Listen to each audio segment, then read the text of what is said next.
Hello everyone, here we go again, devlog for December. Let's see what have we been doing. We're currently preparing the new demo build. If nothing goes wrong, this should be the last public build for the game, which we will also upload it to Steam. Here's a brief list of what you can expect from this build.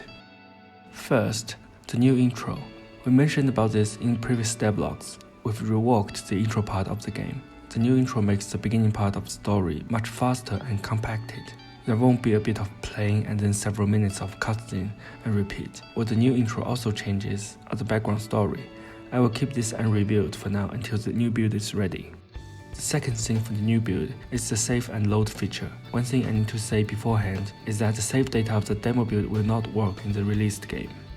Thirdly, some of the UI will be more polished as well, so the user interface is something might end up like we'll finish some of it at each production milestone. For this build so far, we're planning to get the minigame template done, but I might need to wait for the sound effects in the status menu part and hopefully some of the visuals we posted months ago for the boss fight intro, special moves, etc. The next thing would be more mob NPCs. It's always nice to have more mob NPC to fight. Fortunately, we've been making quite good progress producing artisets of mob NPC. Although we haven't started animating them yet, but I'm very optimistic about this.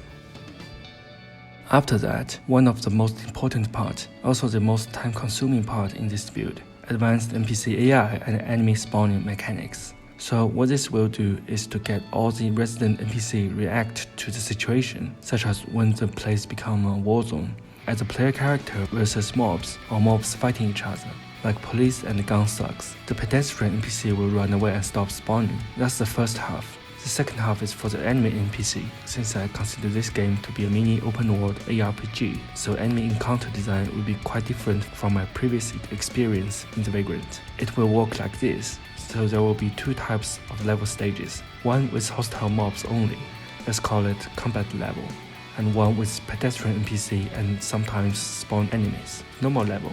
This AI will be mainly work in the normal levels. The current idea is to spawn a group of mob NPC, probably from 3 to 8, it depends. They'll be spawned from one side of the level and move slowly towards the other side. Now, when the group is spawned, they'll be randomly tagged as peaceful or potential hostile types towards the player. The peaceful type will just ignore the player character if not provoked, whereas the hostile type will have percentage chance when they detect player character nearby, they will enter the combat mode and attack player character. Of course, the players don't know the group type. As for the percentage number and chances, that's when you guys come in to give us feedback about if mobs are too many, too hostile, not hostile enough, spawn too frequent, or the opposite, the balancing stuff. Since it's just change numbers, so it's easier to adjust, and once the template is done, we can always try different combinations of mobs. Another thing is, the enemy group will need a cluster AI for the group tactics that works above its individual AI. This is what really takes time. Apart from the AI part, we also want to add a new raid stage or a dungeon map, if compared to the fantasy setting. The current build only has a warehouse map that you can fight. We want to give this build at least another option to play around, also some feedback to see if people are really enjoying the gameplay loop.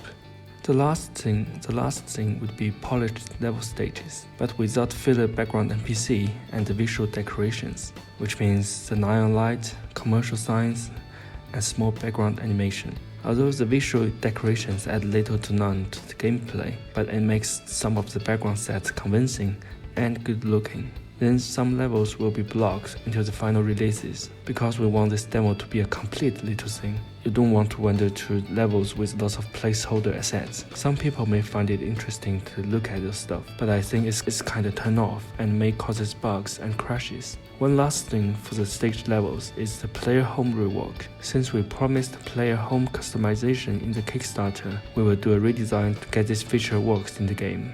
For the content we are working on listed above, we are planning to have this build ready around beginning of February. But the good thing is, when this build is ready, we'll have even more things ready for the final game. So we are good, I guess.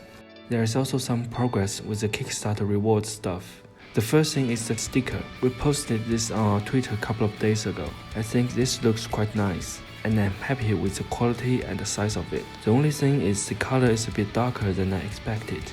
I might try 1 or 2 more samples from another printing services, and I've found a quite good manufacturer for the gloves that takes customization order. The sampled gloves are on the way. I will hold my final opinions until I got the actual thing.